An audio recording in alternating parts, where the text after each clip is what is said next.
Hello there, welcome to Heart Explained Therapy. I'm going to suggest you shouldn't be nice. I think nice people finish last, and I think they finish last for a reason. Now, if you take a huge building, let's say it's for all the victims of crime in the world, and you put them next door to the prison where the perpetrators of the victims are. So you have 50 victims and you have 50 perpetrators. I would bet my house that the perpetrators will be sleeping at night. The perpetrators will be ego defending their actions, whilst the victims will be slipping into PTSD, traumatic experiences, behaviours based on the fact that they were the victim. Now let's have a look at this. The man or the woman has chosen to be evil, massive ego defence of all his or her actions, and will sleep quite happily at night. The victim, who goes along doing everything right in the world, gets robbed, stabbed, murdered, raped, and now, even though they had no control over this external event where they were completely abused and in the worst possible state, whether it was just a burglary, it's still a big emotional trauma to have. They are the ones who suffer. They have the life sentence. And I've worked in the prison as a prison officer for a year. I can tell you that it was very rarely I ever heard somebody ever speak with any compassion for the victim. They had an ego defence for everything. So I'm going to tell you how you need to find this balance of being kind, being nice and caring. Because unfortunately you're sort of moulded and shaped in such a way that you are perceiving that a transaction will take place. You are negotiating with an external factor, and you want a transaction, whether you know it or not. You deeply want to be fulfilled with this kindness, and you want it back. And unfortunately, what you tend to find in life, if you're aware of thoughts and feelings and how things work, is it just doesn't work like that. This law of karma doesn't actually technically work. I don't give out good stuff and just get goodness in return.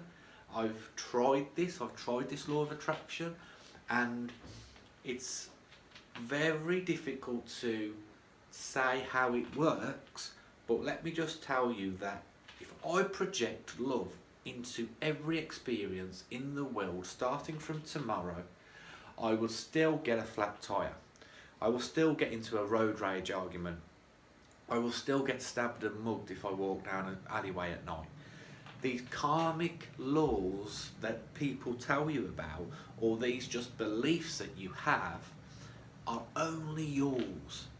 They're only temporary for you and your system, your biological organism that's inside you. There is no transaction to ever take place externally. However, this doesn't mean that you have to be the perpetrator. You don't have to be the asshole. What you need to do is actually set some very firm boundaries of what you expect from people.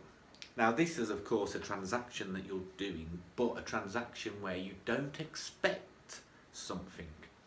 This is a boundary that you set that is your limit.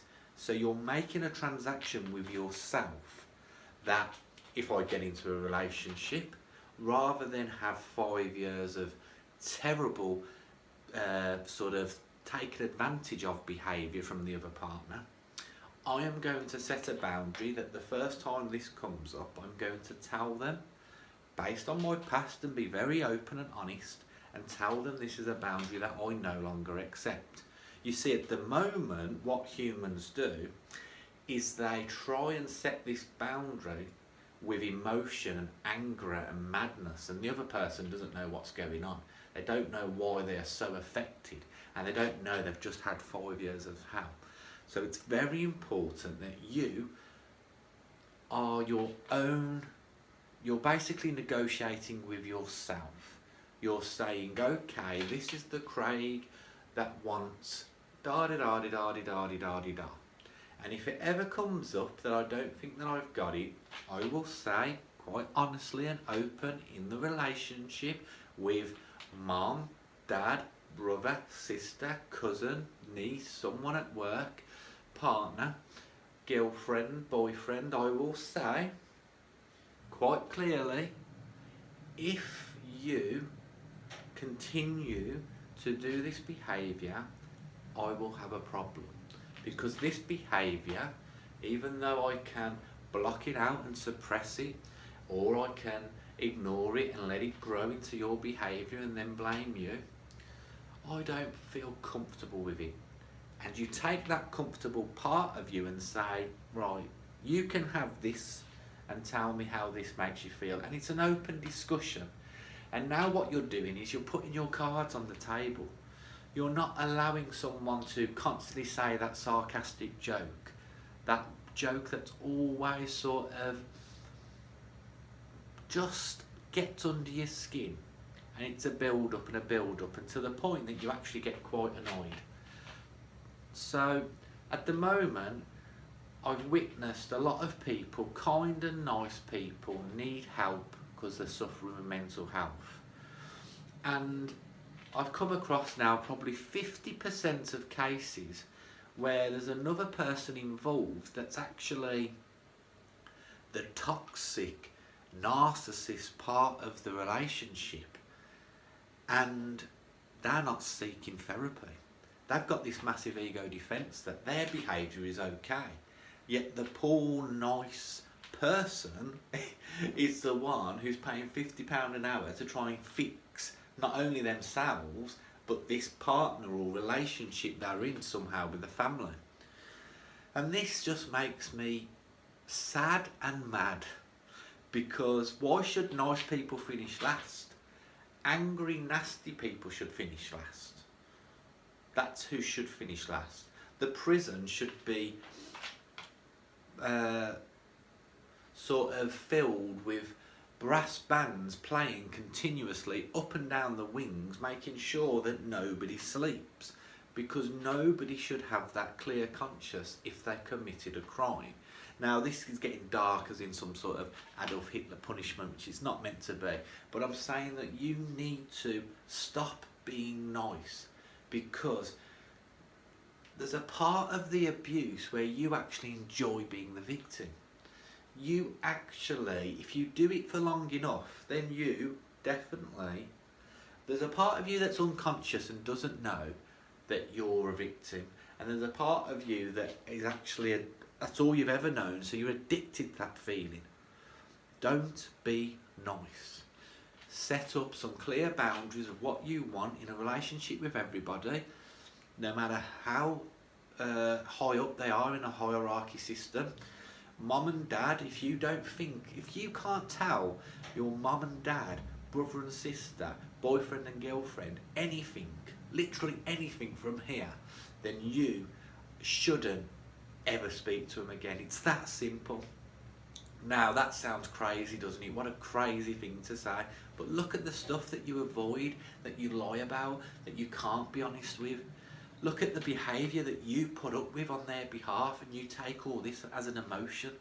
And this works both ways. You probably do a lot of stuff, but once you do the inner work, I think that inner work changes you. You see how you can be offended by a lot of stuff and how other people can be offended by you. So it's time that you get nicer by not being nice, and that truly does work. It doesn't make you a senseless, horrible, dangerous person. It makes you an actual sort of intelligent person that sets up a boundary. Once it's been crossed, you tell that person, and if they don't want to speak to you ever again, that's fine by you, because you don't need that negativity in your life. And I'm sick of nice people, sensitive people, kind people totally being abused by these bad, toxic people that are just out for themselves, really competitive, wrapped up in their own ego, and they're taking advantage of a weaker, kinder person, and it's just not right.